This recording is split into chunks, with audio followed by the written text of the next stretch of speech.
Welcome back to Up North Head 4 and our How We Got Here series. We're joined by Rhinelander's Bill Vankos. Bill, how are you doing today?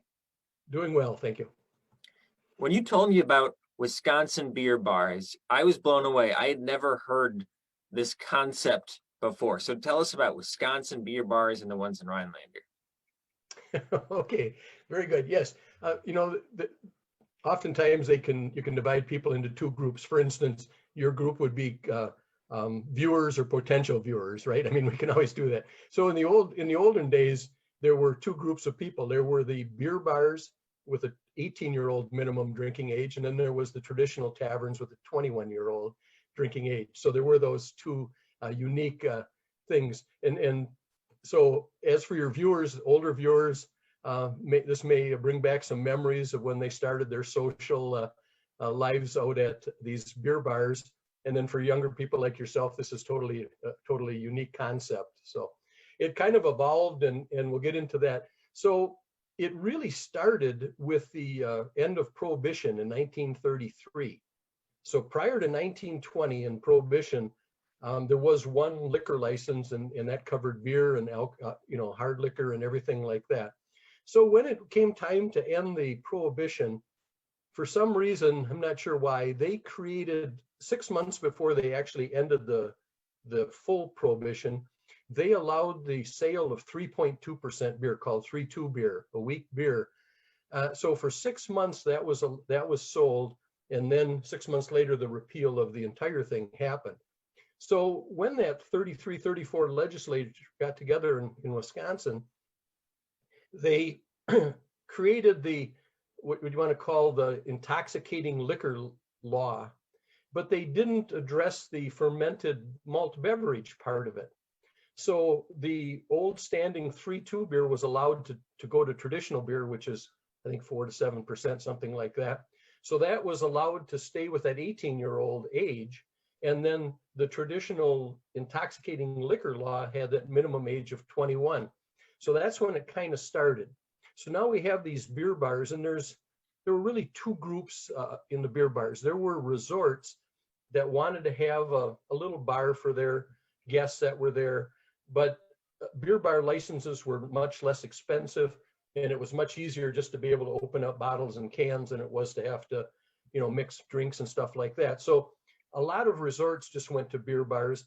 And then there was the segment of beer bars that was tailored to young adults, the 18, 19, and 20-year-olds. And pretty much that's all that went there was that age group. So we had those two groups going on. A couple of weeks ago, I think you heard about the Old Village, or the Old V, which was an Indian village on Kay west of Rhinelander that also had a gift shop. Well, when they left, somebody turned that into a beer bar, and it was still called the Old Village or the Old V. It was before my time. It burnt down in 1963, so I never got to see it personally. But that was one of the first, or the oldest ones, that when I talked to some other people around town that came up. So the Old Village or the Old V was one of the first beer bars. So with this 18-year-old drinking came a number of problems. There was traveling. There was young people that were driving to go, consume this alcohol, and there were accidents that were happening. So that needed to be addressed by the legislature. There was a lot of use of fake IDs, and so that needed to be addressed by the legislatures too. Now, I want to put a caveat in here. What I'm talking about is strictly hypothetical, and I may have heard it from someone, but things like that. But oftentimes, bars would accept driver's licenses, an example, didn't have photos on them until the early 20s. So a driver's license would not have had a photo to identify you. For guys, they had the draft cards. When you're 18, they had to go register for the draft, and they got a draft card. And again, that did not have a picture ID on it.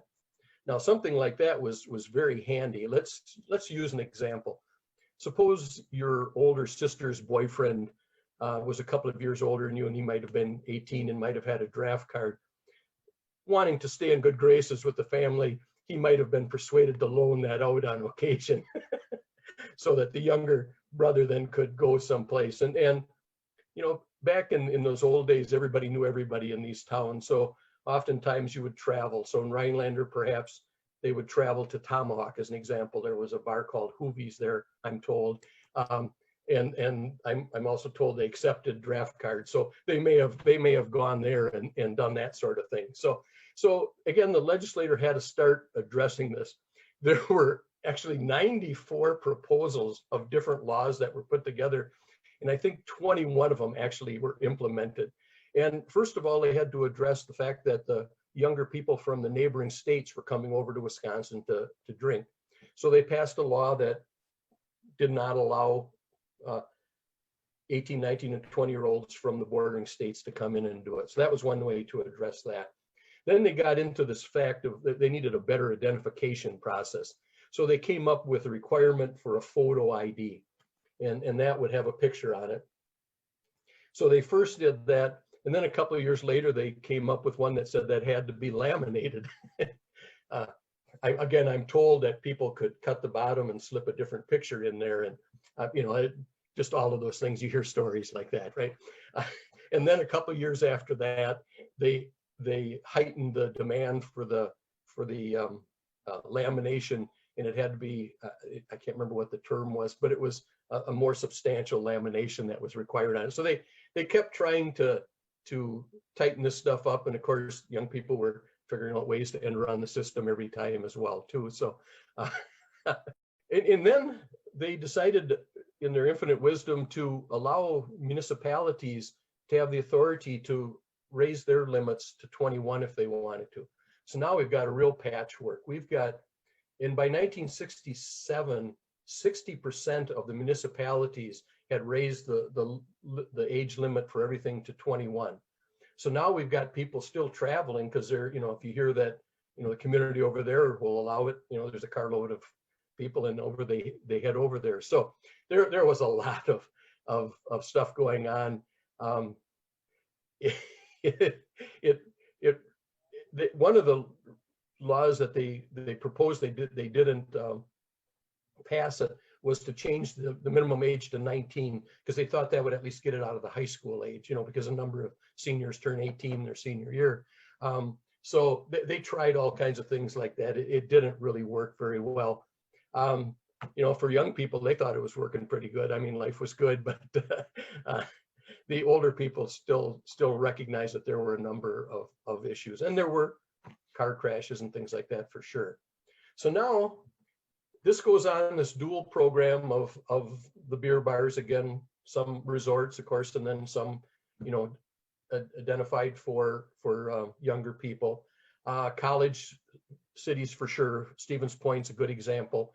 They had 2 beer bars that were within walking distance of the campus, the Brat Barn and the Poorhouse. And so the freshmen, sophomores would walk back and forth to those all the time. So they were, you know, created for one specific purpose in mind.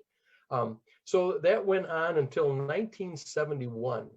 Now in 1970, well, in the 60s, you've probably heard of, you know, it was a much more challenging time. Challenging by the means laws and rules and mores were being challenged. You know, just because that's the way it was, why does that have to be, kind of a thing? And in that, by that time, of course, young men were being drafted. The draft was still in place yet.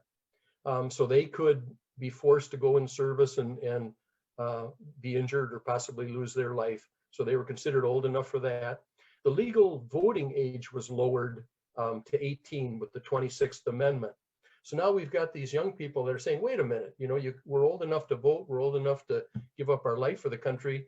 Why is it that we can't, you know, have an old fashioned or some mixed drink like that?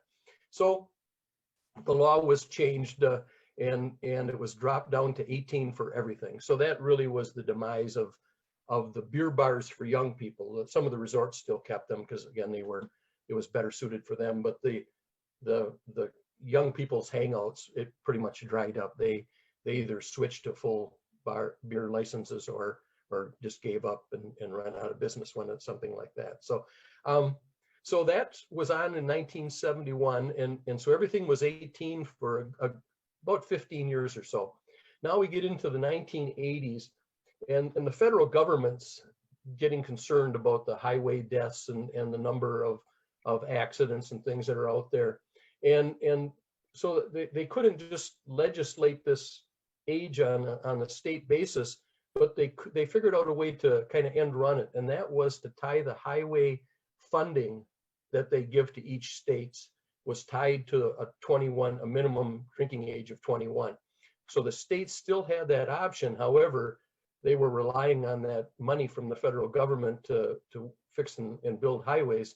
So it was enough of a leverage, I guess, if you will, to force them to do it. So for Wisconsin's, they did it in a stepped process. So no one really lost the right to drink. So as an example, in 1984, the minimum age went to 19. In 85, it went to 20. And then in 86, it went to 21. So that's where we are today now with the 21 age for everything. So. Okay, Bill Vankos, thanks so much for that story. I especially love your purely hypothetical anecdotes. I thought that really drove the point home. So thanks again, Bill, for joining us on Up North at 4. Okay, well, again, thank you for having these historical pieces there. I'm enjoying listening to them.